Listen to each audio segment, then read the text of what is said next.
Hello, everyone. This is the Free American Press with your host, Alexander. Today, we are having an independent researcher and silver stacker on named Junius Maltby. Hello, Junius. Thank you for being on the show. Hey, I'm glad to be here. Could you tell the viewers how you first got into stacking silver? Yeah, absolutely. So I was about 7 years old, would be the first time I ever acquired a silver coin. I've shared this message with a lot of my viewers. If I haven't met any of your viewers, then this will be their first time hearing it. But I kind of had my fascination began with my grandmother who lived with our family when I was a small child. And she had a small box of old coins from my family who ran a business in the East Coast area, the turn of the last century. So late 18, early 1900s. They were Italian immigrants. They ran a little like a restaurant and bar. And one of my great grandfathers would collect and save like the old or peculiar US coinage that came in, especially stuff like gold. And then, of course, silver later on. The family ran it for a long time. I don't know if they ran it through when they removed silver from coinage because a lot of the family had moved by then out of that area. But they did collect, a nice little small collection of older coins. My brother has most of that collection still to this day. But I would look through the collection and I was just fascinated. This is back before even I was 7. This is like 4 years old. I would be able to handle these coins and look at them, and just the sound of them clinking together, the feel, looking at the dates, having a concept of history, how aged they were. It kind of set me on a direction, a course of appreciation for numismatics. But then that led to, of course, a fascination with silver and gold, coin collecting as a hobby. But the first time, I guess you could say, I started stacking, I added to my stack. I was, again, 7 years old. I had worked for my dad at a construction site. My dad was in construction, and he asked me what I wanted to be paid. And I told him I just wanted a silver eagle and a 1 ounce American silver eagle. I don't know how I knew about those when I was 7, but I did. I knew they existed. I knew about them. And so he picked one up for me at a local coin shop. It was probably $4 or $5 an ounce back then. And that was it. I mean, from that point forward, it was, I need to get as much of this as I can. This is all I want to be paid with. This is what I'm going to save in. And the rest is pretty much history. In 2013, I had exhausted all of the people that wanted to talk to me or have conversations about sound money, precious metals and coins and numismatics. So I just kind of started doing videos on it. And I didn't think anyone would ever tune in. I thought, hey, this is the most boring channel on YouTube. This is a boring subject. Back in 2013, most people wanted to watch, like, I don't know, cat videos or people falling downstairs. And I just started making videos on my ideas behind sound money, gold and silver, covering news articles as they came up. I had to learn as I went. I didn't really know how to live stream and all that. I don't think they had it back then. I didn't know how to share my screen or show news articles. I've evolved a little bit since then. And of course, my wife, Mrs. Maltby here, she helps me quite a bit with some of the technical sides of things. But that's kind of the story from 7 till now. Well, that's really cool how you got into silver. So we see that Venezuela once had the second highest GDP in the world during the 1950s. Its economy was 12 times bigger than China. That country is sitting on the largest oil reserves and the second highest gold reserves and rare minerals in the world, yet its economy has collapsed, suffering a hyperinflation, and their currency is now worthless thanks to government corruption. President Maduro came up with a cryptocurrency called the Petro, which has been a disaster. Today, we have Jim Rickards saying on one hand that the US is about to face a deflation, and on the other hand, you have Peter Schiff saying that we are about to have hyperinflation. Who do you think is right and why? Okay, so you got me against Peter Schiff and Jim Rickards. Both know more than I ever will. Both have forgotten more than I'll ever know. I would say I agree partially with both. I know Jim Rickards believes that we are facing a multi-decade bull run in precious metals. I tend to subscribe more so to the Austrian School of Economics viewpoint. And a lot of them, as well as Peter Schiff. I became familiar with him back when I was a delegate for Ron Paul, and Peter Schiff was his economic advisor at the time. I was a delegate for Ron Paul twice. I got his autograph in his book on my name tag, opened a few doors for him, got to meet him, hang out with him, talk precious metals. So a lot of my viewpoints and understanding towards the course of economics that we are in right now would lean more towards Peter Schiff's side. I think Peter Schiff and Jim Rickards have a lot more in agreement than a headline like that, or what you just said, might allude to. I think they both ultimately believe in what I would term the greatest short, the biggest short, which would be the US dollar. I think both understand and admit, maybe not this year, maybe not next, but at some point, the United States dollar, the fiat fractional reserved trash paper leper currency, that zombie debt ridden note, is going to meet its intrinsic value, zero. At some point, and that's like Voltaire said, all fiat eventually reaches its intrinsic value, zero. It's heading there, just a matter of time. On hyperinflation versus inflation, I did a big discussion on this on my channel a little while ago called Hyperinflation Potential. I showed a lot of notes, original Weimar Germany notes, showing different situations of hyperinflation, especially like what you're talking about with Venezuela. We talk about the Bolivar, and as I'm sure you're aware, the Venezuelan government is now coming out with the million Bolivar note, brand new. They just announced that recently. So obviously, yes, their currency is suffering, their economy is suffering. There are significant differences between their fiat and ours. Ours being, we have I wouldn't say the full faith and credit of the United States. We have the full violence and might of the US military industrial complex, which kind of enforces, backs up that world reserve status. Being the world reserve currency gives us a lot of abilities that Venezuela might not have. Ultimately, I do believe the forces of economics and economic law will play out. They might be delayed. They might be some lag time with ours, but reality will rear its ugly head. The truth always comes out. They can't keep doing what they're doing, artificially suppressed interest rates, the expansion of the money supply. What dollars in circulation increased over 30%, was it, in the last quarter of last year? That means quite a bit. Yeah. So what is that? That's like $2 and $5 or something that are out there, or were created in the last quarter of the year of last year. That can't keep up. That can't keep happening. But with inflation versus hyperinflation, like as I mentioned in that video I had just discussed recently, typically what they see is 96% of a currency's debasement, devaluation, its loss of purchasing power, if you will, takes place in the inflationary stage, not hyperinflation. It doesn't even fall into that category. Typically hyperinflation, that the type that you always hear about, the one that makes headlines, those parabolic hockey stick rises in inflationary rates and the precipitous decline in purchasing power, that really only oftentimes affects the remaining 4% of a currency's value. Hyperinflation is overblown. It's kind of it makes good headlines. It puts a lot of fear into people. I used to have that reaction to seeing hyperinflationary headline, the discussions or articles about it, but only until I realized in further study of it that typically the currency is long dead before hyperinflation is a thing. Our currency, the US dollar's lost what, 96, 97% of its purchasing power in the last century. Yeah. So there you go. We only have about the 3 or 4% left to lose, and that's what they'll do. They'll destroy it at that point in the hyperinflationary stage. So right. I would agree. Again, I'll say I would go with Peter Schiff's camp in this. I don't think deflation is going to be that big of a thing right now, especially when you look at the real CPI numbers, the real inflation numbers.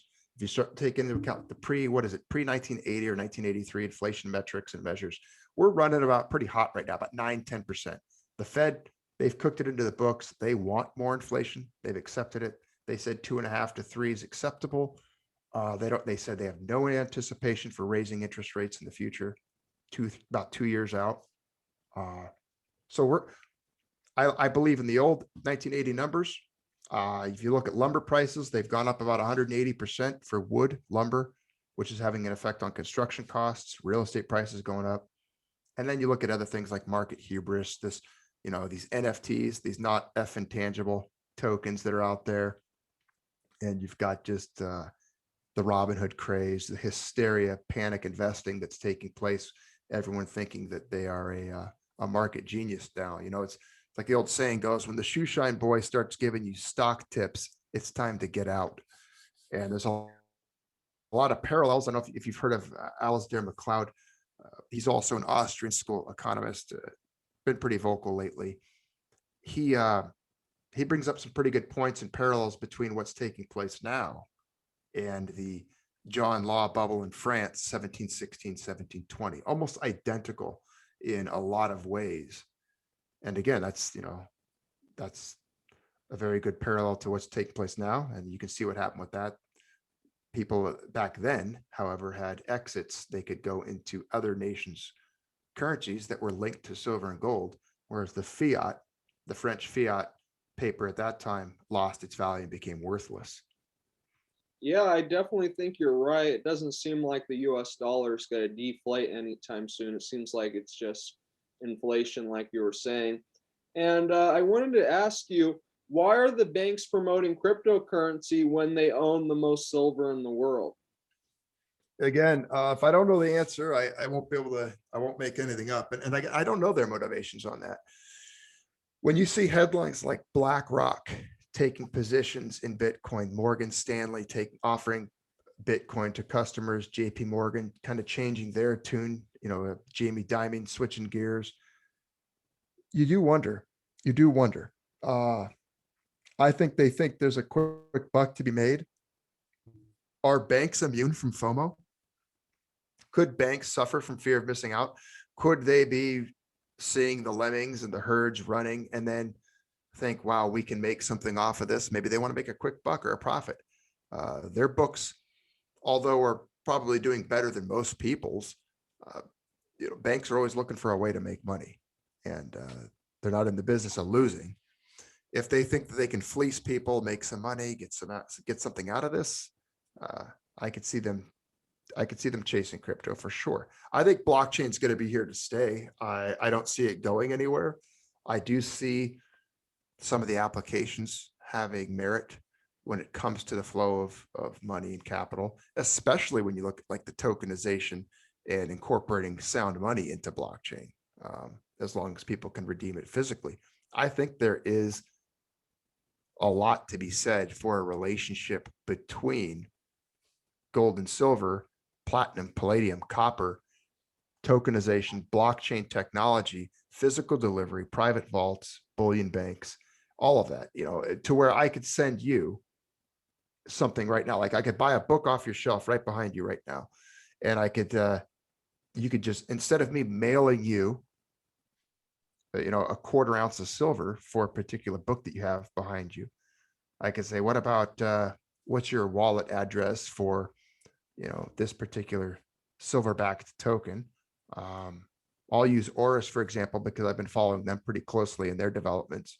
And let's say you took receipt of it, delivery. They don't have, I guess, exchangeability for it at the smaller levels yet. But if you saved up and had enough tokens to represent, let's say, a kilo of silver, you could then redeem that and take physical delivery. Does that make sense? So I think there's a relationship there. I know your original question was, what do you think of banks getting into it? I think they just want to make money. That's what they do. I think it does add a little bit of credibility and validity to the staying power that crypto's not going anywhere. We're going to have to deal with it until the lights go out. It doesn't change my belief, my fundamental belief towards sound money and sound money principles. I just think what it does is it just kind of enhances the utility of the flow of metals internationally. Because let's face it, I mean, a lot of ships went to the bottom of the ocean. If you study history, there's a lot of silver that went to the bottom, a lot of gold. It's difficult transporting physical around the world all the time Whereas if you could hold it in dispersed vaults around the world, and then people could utilize some type of a code system. But again, audited 1-to-1, no fractional reserve. Again, that's my opinion on that. I don't know if that's the goal, if that's where they're going with it ever. I'm a skeptic when it comes to the future as far as, or pessimist, I should say. I don't see a whole lot of hope in the elite, the ruling class, the powers that be, allowing the people, the peasants like us, to transact with sound money until we ourselves can create our own economic system outside of them. Right. And it just seems to me that they might use cryptocurrency for control, since they can see, at least for Bitcoin, it shows every purchase that you've made when you sold your Bitcoin. It shows it on the blockchain technology. So, do you think cryptocurrency such as Bitcoin is being used to make money out of nothing, like fiat money? It's a pretty good question. I started off when I started. I want to go back to the point you were talking just a second ago, right before you said that, on using it for control, and seeing, these open ledgers or these transactions. That's true. That's something people should be highly concerned about. It's pretty difficult if you look at like the Patriot Act, all these other things. I mean, I can't, every time I go to the bank, think about it. I go to the bank right now to get cash, fiat, paper. You're on camera walking in. You got to pull out money. If you want to pull out $5, they log into your account. That's visible. That's a record. I pulled out $5. She hands it to me. The whole transaction's date, time stamped. They know exactly who I was, where I was, when I did it, how much I took out. Same with, 99.9% of transactions people have with debit or credit cards, right? Right. All of it is 100% tracked and recorded forever. I could guarantee you, if you buy a bottle of water at a gas station with your debit card, that transaction exists forever. Forever. It's on a ledger. It's on some type of a record. So the fear of the intrusion into seeing transactions for crypto, to me, it's displaced. I don't think if people have that fear, I mean, I have a concern with it, but the same concern and the absolute same fear and hesitation should exist with every single financial transaction that a person engages with outside of physical cash or bullion even. Right. It's all there. I mean, even if I buy something right now online with my phone, Yeah. done, totally recorded, absolutely permanent record. Yeah. Yes. Now, I think that there is, if anything, with crypto, a little bit more anonymity, a little bit, because there's the dark wallets and there's different parts. I'm not good at it, believe me. I don't know. I mean, you hear about all these other different ways that people can transact with things like privacy coins or Bitcoin. They even do arbitrage. They'll bounce coins around, move them into different wallets and such. And of course, to me, when the media focuses on that, I think it's probably a very small percentage of people that use crypto for crime or nefarious things. The same thing with cash. People use cash for crime all the time. Well, yeah, you're right. And there was actually, at least with cash, they can't see you using it, physically when you have physical cash. So I think that's kind of one of the reasons why they want to get rid of physical cash. And in regards to what you're talking about, I actually saw a news story. So there he said someone stole billions of dollars worth of Bitcoin, and the U.S. government was actually able to, take it from this guy. So it just shows me when they say crypto is decentralized, nobody can take it from you if you have, your private keys and everything. But then the U.S. government is able to take this guy's, billions of dollars of crypto, which they said he stole. But it just, to me, it shows that they're able to control it. Do you agree with that? No, here's what I'd say to that. I would have to see what case you're talking about. If it's the one I'm thinking of, I think he ended up allowing them his keys with the threat of prison sentence and further prosecution and such. It was a plea deal. And let's put it, I have more faith, more trust, because I do hold a little bit of crypto, no Bitcoin, hold 0 Bitcoin. I could go off on my own reasons for it, but I don't have a lot of faith in the future of Bitcoin. I do think blockchain will exist. I don't think Bitcoin, I think Bitcoin will as well, but I think others are going to be faster, more efficient and such. But the privacy part of it, when it comes to all the different authentications and codes and two-factor, all that different, logging in different accounts, vaults, hard drives, all that stuff. I think there is a level of security to it that surpasses the security of your own bank and your own. I mean, just think of it this way. You hear of the LifeLock commercials all the time on the radio. You Yeah. hear what I'm talking about? Okay. LifeLock exists because people have their bank accounts, their social security card numbers, their driver's licenses, and all that stuff hacked and stolen all the time. So again, for people to focus on crypto as being this, I would say percentage wise or per capita for crypto accounts to be stolen, or it would be more of a person's significant error or mistake. I don't think the government has this, supernatural ability to solve some of these codes and hack into people's accounts. I mean, they could threaten you, they can try to shut down the system, or they can make it extremely illegal.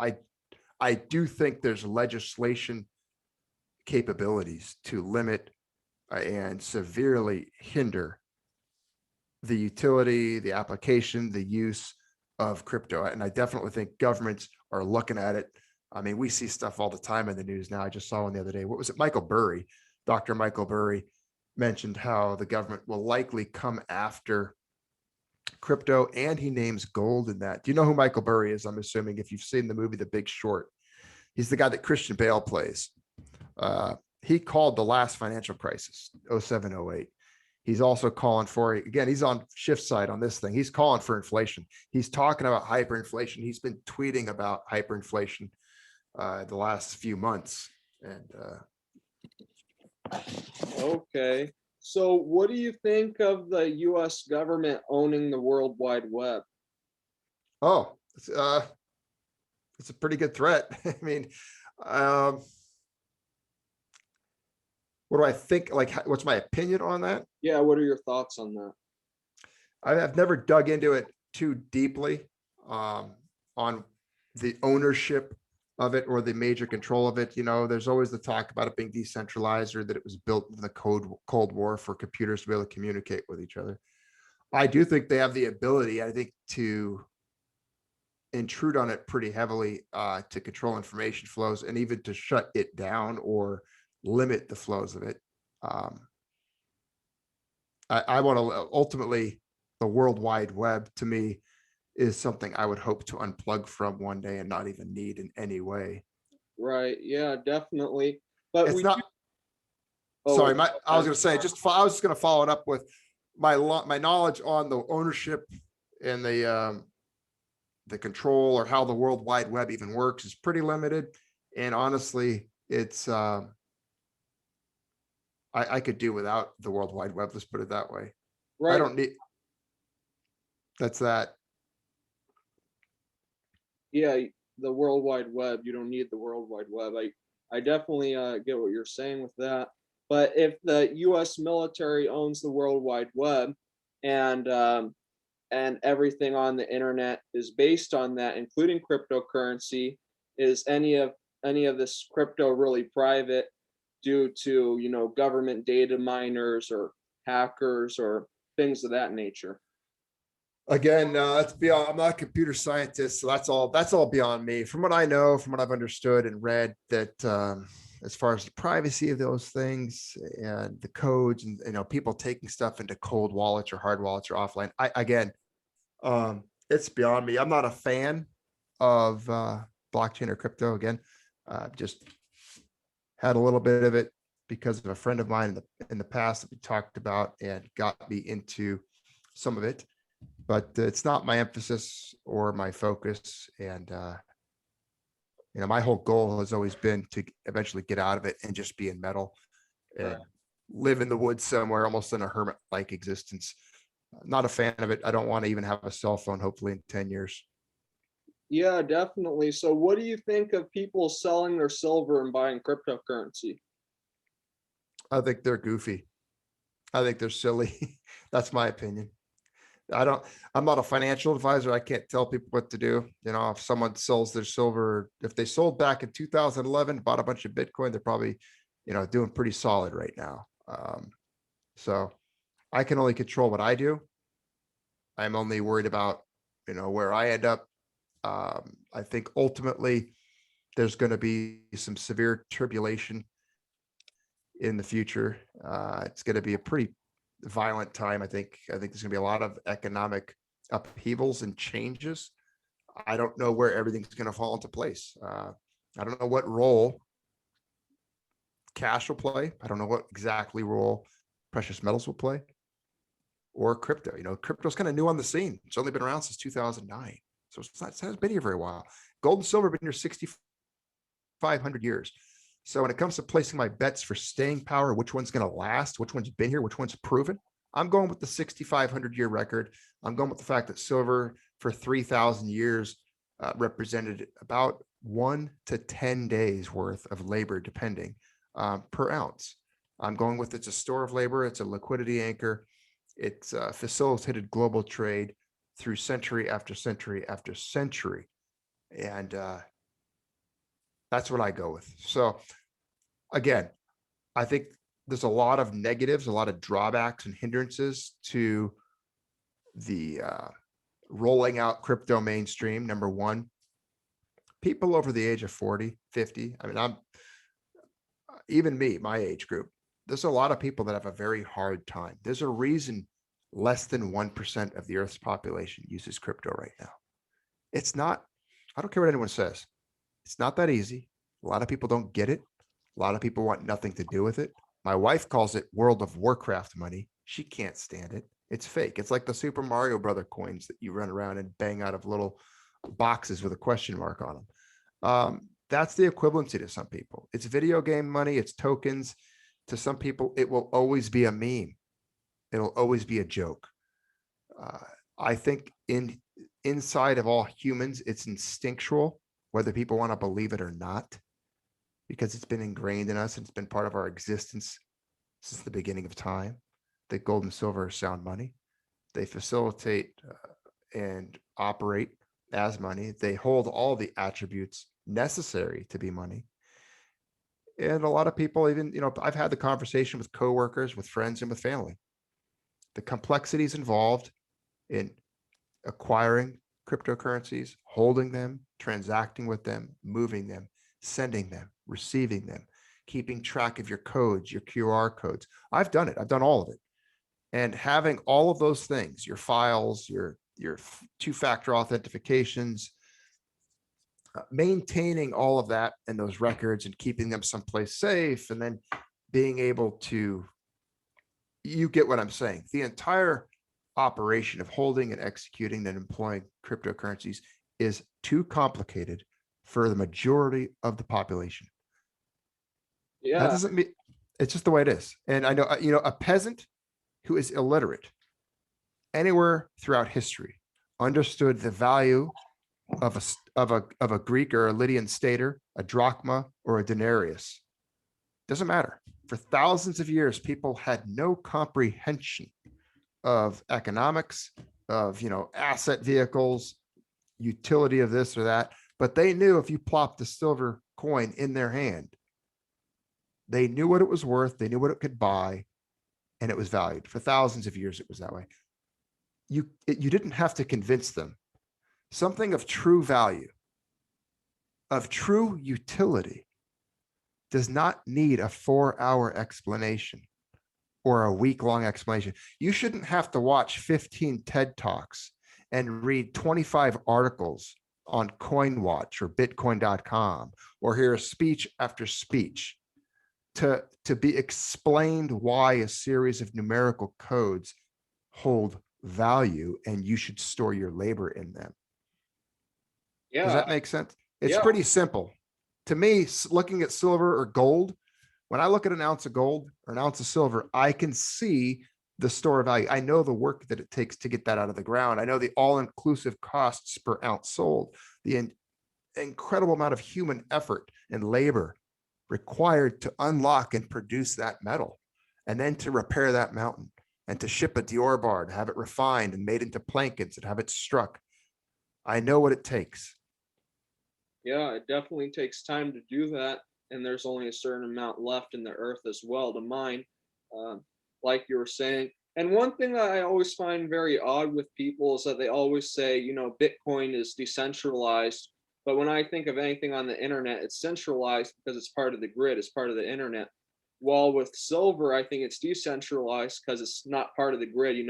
One person can give another person a silver coin for food, you know, like in bartering like that, and do that. But everything with Bitcoin needs to be done on the web. So we're seeing the Federal Reserve, they're starting to talk about moving into cryptocurrencies. Like I said before, Venezuela already made its own cryptocurrency. China is starting to roll out its own cryptocurrency and get everybody to join it, which I was hearing just recently. So, do you think we're basically funding our destruction when we buy cryptocurrency because they're eventually going to use crypto to control and watch everything we're doing? Basically, an outdoor prison. Do you agree with that? Do I think that buying crypto is funding our own prison? Is Yes. that your- Uh, I would say no. I don't think I'm funding my own prison by dabbling in or having cryptocurrencies. Uh, I think it's definitely walking a line, because what you do with when you go there, you're starting to create almost like a morality component to whether people own crypto or not. Right. And I don't think that there is a morality component to this. I don't think that it's immoral to own crypto. I don't think a person's compromising any part of their soul or their energy force. Um, do I disagree with centralized power? Yeah, the fact that I guess there's 4 or 5 Chinese miners or whatever that can shut down, supposedly they could conspire tomorrow to shut down and wreak havoc on Bitcoin. There's a lot, there's 3 or 4,000, whatever, 5,000 cryptos out there. Uh, you know, when they first came out, there was one, it was Bitcoin. It appeared that it was a threat to the mainstream financial apparatus, the Fed. It was a threat to their monopoly over currency issuance. It became a refuge for people in countries like Greece or Crete or Iceland. At that time when economies around the world were collapsing and there was currency implosions, people did use it for freedom and did use it to hide their wealth and escape from government. In those ways, it did serve people, and it served a role of anonymity and wealth preservation outside of government oversight. So I thought I actually think Bitcoin itself, I think it's apolitical in the sense that I don't believe that the government really has a lot of control on it as much as people think. I know there's some conspiracies out there thinking that they were behind it. I don't know enough about that. I'm never one to throw off a good conspiracy because I think a lot of them end up becoming true. And I've got enough things that I do believe as far that are considered to be, probably some fringe ideas as far as what the extent governments would go to do a lot of different things. But no, I don't think we're selling ourselves out when we use it. I would actually say that here's I'll go as far as to say this. I would say people are selling themselves and funding their own prison by participating with the Federal Reserve note, the United States dollar, and allowing that to continue. I mean, you want to talk about funding your own prison. If people nationally and internationally would recognize the threat that the Fed plays in supporting and funding the military industrial complex, the fact that the US dollar, everything that it represents, the petrodollar, the shackles that it creates on the entire world. If people would just escape that and start navigating away from the dollar, getting rid of them, not valuing them, trying to transact outside of them. The problem is laws. When you start looking like the legal tender laws and how the US dollar is enforced. I mean, back to the other thing, I said that certain cryptos shouldn't have value if you have to take a 4-hour explanation and read a bunch of articles to understand it. The same holds for the US dollar. Right. Something of true value, a true unit of account or real money shouldn't require a gun and a threat for you to transact with it. You know what I'm saying? Like The Yeah. legal, the origins of the legal tender laws dating back to Lincoln and the Supreme Court cases, Hepburn versus Griswold, Knox versus Lee. You can read a bunch about those. And you can read a very interesting piece, an article by Jacob Hornberger called The Federal War on Gold. The same thing, and I'm using gold as saying gold in that, but it's also with silver, the federal war. You could say the same thing about the federal war on silver. Those legal tender laws were born out of the government's desire to force you to use their monopoly over money, their currency, their notes. And it's force. It's, if you don't use this, we will kill you or put you in a cage. And then they go as far as to ban the transactions in other mediums, create laws like the Trading with the Enemy Act, or making it banning people from paying one another in anything other than Federal Reserve notes, and creating an environment in which it is illegal for a business or anyone to refuse those notes as payment. I would love to, if I was a business, say, no, I'm not taking your US dollars. I will only take payment in silver or gold. I don't value those. Again, that's a free economy. That's a free market. And if something requires force, if on the other side of that transaction, you have a government G-man with a gun pointed at me saying, no, you have to take this individual's cash. You have to take these dollars. That's not a free and fair transaction there. I'm being forced against my will to take payment in a medium that I do not believe in, that I do not value, and that I do not want. It's just as wrong as if I were to walk up to you and stick a gun to your head and say, I'm going to give you a handful of seashells and you're going to give me that book behind you. Would you agree that that's a morally wrong situation? I definitely agree with that. So what is silver rating? What do you mean? What is silver rating? Oh, okay. Rating. Okay. Not rating like as a rating, like, what do you rate this as? It's hard to hear you through the Zoom. Oh, rating. I know what you're asking. Yes, I know exactly what you're asking. So silver rating, it was a spontaneous, organic development that happened one day on this channel back in January 27th of this year was the first, as far as I know and what I'm told, there's no mention of it anywhere on the internet, in any internet record. Those words were never used or uttered, I guess. A bunch of my channel friends have kind of looked into it further, and it was never done like that. A quote silver raid. What happened was I had seen the proof of concept with the GameStop situation, the AMC situation. I had been a part of Robinhood. I had traded some stuff on there in the past. And I thought, why not? I came home one day and I said, I had been working and doing other things. And it just kind of snapped and dawned on me, like, why are we not doing this with silver? And I thought way back to Max Kaiser back in the day when he was saying, hey, let's buy silver, crash JP Morgan. Remember, he was telling everyone to buy silver and crash JP Morgan. You might have been too young for that. I don't know. I don't know how old you are, but it seemed like now was the time where we had the right communication tools with social media and different forums that had been born.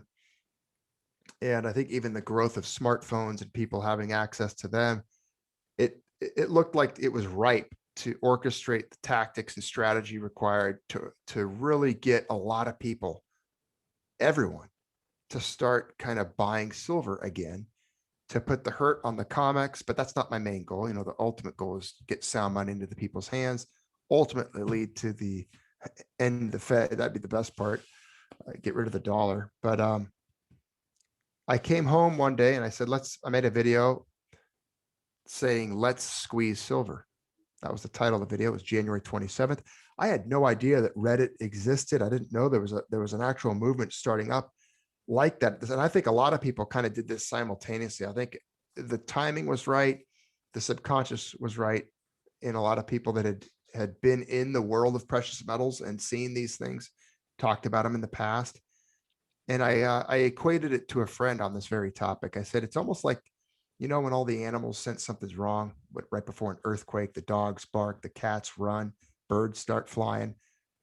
Long before an earthquake comes, or moments before, they sensed something was off. I think humans in general, all of us, kind of sense something's off. We sense for a long time now we have, and I think more recently it's becoming more commonplace.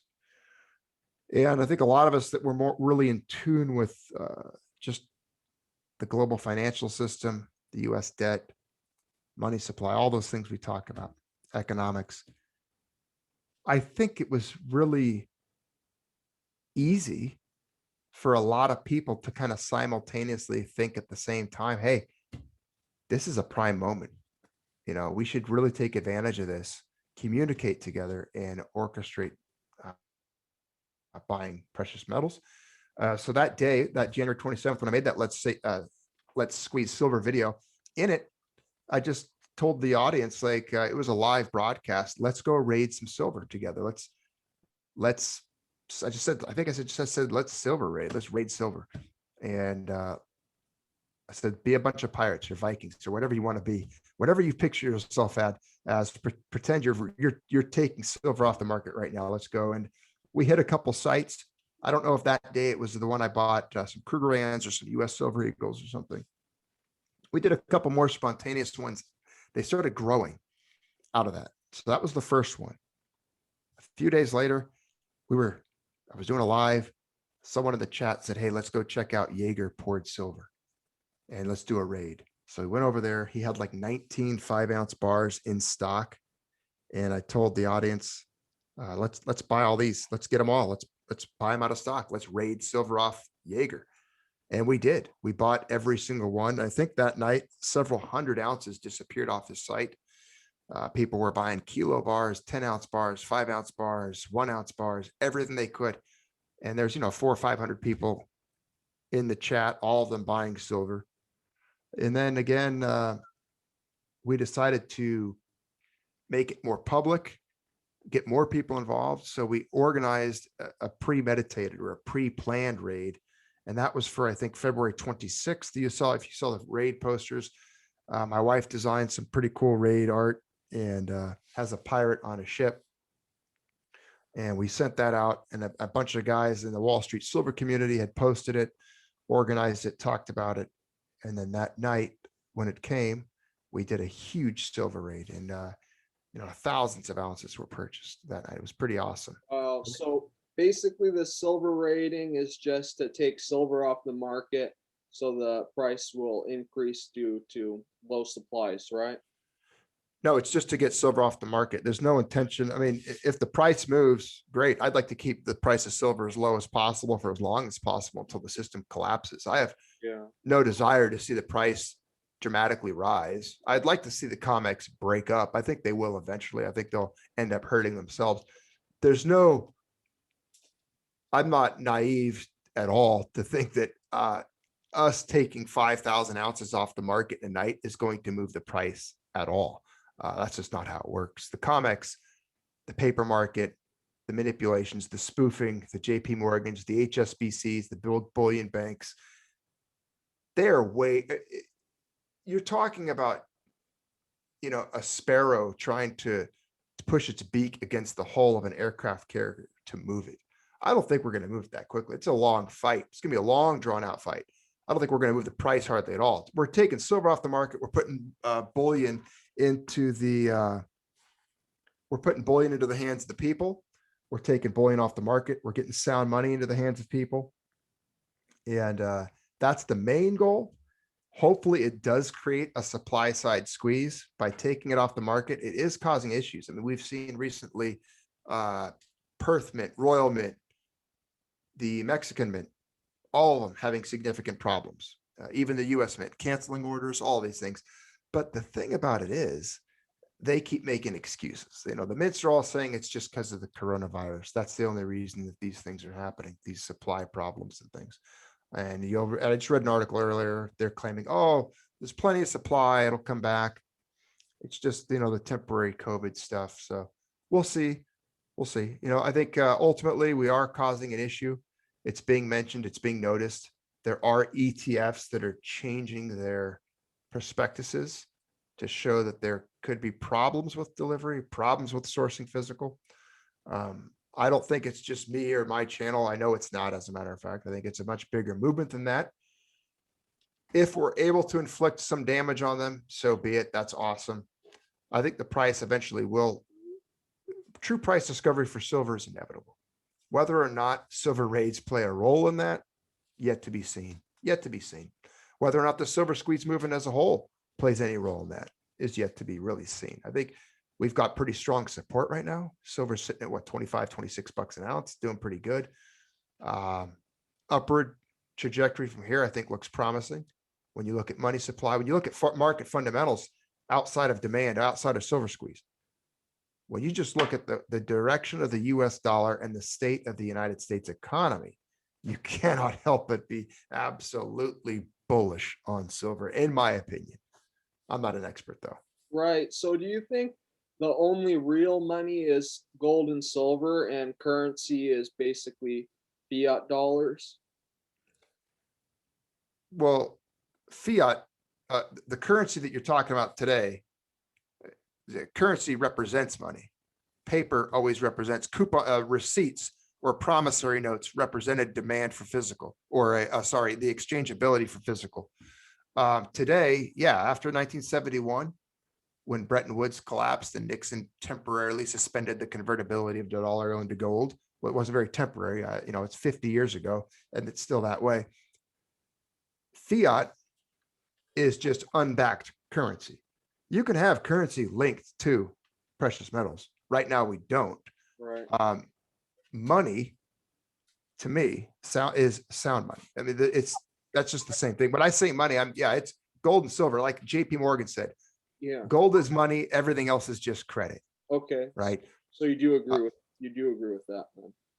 Yeah. Gold is money. Everything else is just credit. The stuff we're using today is not money. It's just currency. Like you said, it's fiat currency. It's empty, backless. It's just unbacked trash paper. I mean, it's monopoly money, man. It has as much behind it as the money you get in a monopoly set. That's true. So why do you think cryptocurrency is called cryptocurrency and not what do you think it's just another form of currency and not? No, I think you're getting at that point. You're placing too much emphasis on the word, not the context, or I don't think people define it that way anymore. I think humans have lost the concept of the definition. Currency, money, but to 99% of the people out there, it's synonymous. There is no difference in their mind. If I say dollar, currency, money, Federal Reserve note, most people aren't going to care, aren't going to know the difference. Definition doesn't mean anything to them. Doesn't matter. Because again, it's just the way things have gotten at this point. The way people are disconnected from it. They've lost touch, lost track of it. You can have, like I said earlier, there are cryptos that are linked 100% 1-to-1 with metal, gold. So they're called a currency, but they're backed. So then that point, then they would be, I guess, real. Now, here's a major question, and I'm going to add it with a quote from somebody. So I see that cryptocurrency, really the only places you seem to be able to buy it now is from exchanges. And it seems that these exchanges are almost acting as banks. Like I think it was Coinbase had it just recently got $1 billion valuation. So these cryptocurrencies are now getting really controlled by the exchanges. So what are your thoughts on this quote by Thomas Jefferson? Quote, "I believe that banking institutions are more dangerous to our liberties than standing armies. Already they have raised up a moneyed aristocracy that has set the government at defiance. The issuing power of money should be taken away from the banks and restored to the people to whom it properly belongs." End quote. I 100% agree. I know the quote well, and I love it. I absolutely agree.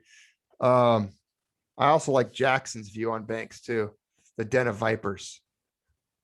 Yeah, I agree. Jefferson, the reason the founders set out and had such a passion for gold and silver to be issued as money. I mean, you look at the monetary history of the United States, just all the way back to the Coinage Act, 1792. Dollar was defined as silver of a specific weight and purity in grains. Period. That's it. Dollar means it was a silver. And I know I've covered this on my channel extensively. The history and the origins of the word dollar, dating all the way back to the 16th century from the Germanic regions of Bavaria with the taler coins, the large silver coins called the taler, Thaler. And then, of course, the German language, and it spread from there, of course, to the Netherlands and the Dutch. There were dollars, dalders, and then that was, as you can see, the etymological origins, or whatever the word, the pronunciation of it. The colonists in America often referred to the Spanish coins, the 8 reals, because they were of similar weight, size, and purity as dollars. They just called them that, Spanish dollars. Oh, I'll get it. They traded and were transacted with in North America until 1857. So it was only natural for the founders, when they drafted the Coinage Act, to define the dollar as a specific weight, purity of silver, and to strike it as such. They weren't really saying this is money because they willed it to be. That it's what the people had already chosen. That's what the colonies had chosen. That's what they were used to. That's what they needed. They wanted. And history has shown that it's what worked. It's the reason, Spain was trading around the world with the East and the West, tying it all together with silver coins of that size. Again, the Coinage Act made the dollar as the basis in silver. And then, of course, there was the eagle, the half eagle, all being gold. So again, the eagle was a denomination. Today, like if I were, and you or I were transacting with $10 back then, you wouldn't refer to it as $10 as much as you would refer to it as an eagle. Me and you would be transacting in that denomination, which was an eagle, which represented, a specific weight and purity of gold. So yeah, there's a reason for it. There's a reason that it was assaulted as long as it was. Central banks trying to encroach, inch their ways in, and establish a foothold in power. There was a fight between Alexander Hamilton and many of the founders on central banks and their role. Yeah, what you're saying is right. It always seems that the central banks want to be able to get more power into people's lives. And a lot of people say that you can get a hard wallet for cryptocurrency. But when you have to sell crypto, you generally have to use these exchanges. So that brings me to this question. Do you think crypto is a new way to get all your money on a bank/exchange like Coinbase? Yeah, again, I don't know. I don't know the motivation there. I think a lot of it right now, I think, is still tied up in speculation. A lot of it's mostly a speculative market. There's some utility, some people are using it for goods and services, or direct, wallet to wallet for goods. And, you can see examples of that. They're pretty few and far between. Right. You can see a lot of the bullion sites taking it as delivery or taking payment in crypto for precious metals, which is nice. You can go on to any of the major bullion sites right now and transfer your Bitcoin into gold and silver. They don't hold it as crypto. However, I found out from what I was told and informed is those sites, those major bullion sites, because of the volatility, they immediately convert the crypto transaction is converted into cash almost immediately, into US dollars. Actually, that's one thing I found funny too about Tikka Tawari. Have you ever heard of him? The name's familiar, but I'm not exactly familiar. I'd have to look him up and see if I've seen him before. Well, he's one of the biggest crypto guys in the world, one of the biggest. And the one funny thing that a friend pointed out to me is that he doesn't accept payments in cryptocurrency. He just accepts, payments from a bank. And I was like, oh, wow, that's pretty interesting, I thought. So yeah, what you're saying is true. They just exchange it to fiat money as quickly as possible. Yeah. Again, and I don't know the motivations there, man. There's so many theories about this stuff and where it's going and what the ultimately, I don't trust any of those in power. And nothing would surprise me as far as what efforts they would go to, and to the people that say, oh, they would never do that. They would never, no government would ever do that, and fill in the blank, whatever they're talking about, name it, whether it's any of the list of things that people accuse governments of wrongdoing, perpetrating. And I just answer them and say, no, no, no. You might never do that, or you or I would never do that, because we're rational, moral, empathetic. We have ethics, faith. We're probably upstanding, good people. You might never do that, but I wouldn't. But they would. Yeah. They do those things all the time. They'll send cruise missiles into a small city somewhere in the Middle East, bomb 400 or 500 people, create cripples out of everyone, collapse buildings. They'll destroy an entire economy. Western banks will collapse an economy someplace just because that person's not playing ball with them. Right. The US government will set up an embargo or tariffs on places and not allow antibiotics or baby formula. Are you familiar with the trade sanctions that the United States has placed on various parts of the Middle East, like Iraq, prior to the war? They've actually done that to Venezuela as well. Yeah. Yeah, they don't. I mean, the main reason too for Venezuela is that they don't want, because the Venezuela, they nationalized everything, got rid of all the U.S. companies in there. So now the U.S. is really mad. Exactly what you're saying with the Middle East. Exactly. Explain to me the military, or it's first off, those are an act of war. Sanctions are a complete act of war. And I do not believe there's ever an excuse to not allow antibiotics and baby formula into a country. That to me is sinister. It's pure evil. Obama did it. Bush did it. Trump did it. They've all done it. They're all evil. They're all sons of bitches. They're all bastards. Every single last one of them is a debauched, degenerate tyrant. And the fact is, when you look at history and you look at the ugly skeletons in the closets, the track record, the resume that governments leave behind, you see dead children, sick children, depleted uranium, lacks of antibiotics, embargoes, oil for food policies. It's nothing but pure, that's what they do. So when somebody asks me if the government's capable of this or if they're capable of that, I go, yeah, they'll do anything, anything. Every government, any single government will do anything to stay in power. Look up the USS Liberty. You're familiar with the USS Liberty? Look up the Lavon affair. Look up things like that. Google those. Every country has its own self-interest, its own agenda, its own plots. And the people that run things the most, the people with probably the most power, you'll never know their names. You'll never know who they are or where they are. But they control things. That's just the way it is. There's nothing I can do about it. All I can do is prepare. In the remote regions that I go to and I live in, I can acquire sound money, acquire food, resources, weapons, and just eventually just hold out and just hope that something turns out better and that these maniacs end up consuming themselves somehow. Yeah, definitely. So which type of silver coin do you believe is the best to invest in? The one that you have access to. Okay. Well, that's the one that you can get that's as close to spot as you can. I mean, to me, I have zero preference, man. Honestly, to me, silver is an element that exists on the periodic table.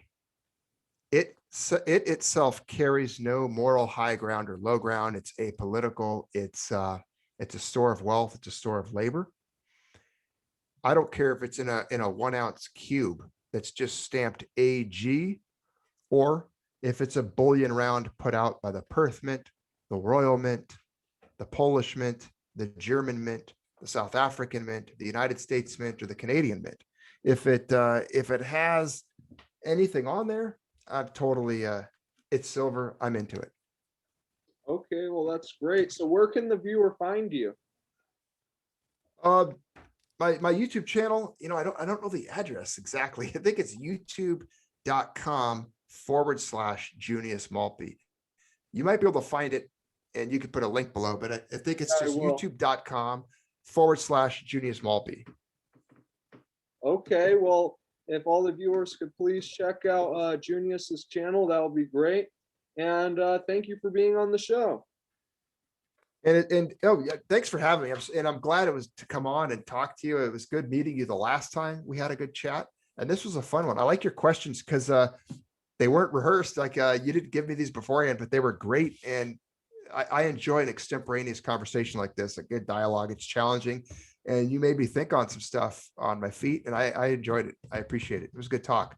Well, that's great. And I hope we can have you on the show soon. Everyone, please subscribe to his channel. Please subscribe to my channel. And thanks for watching. God bless.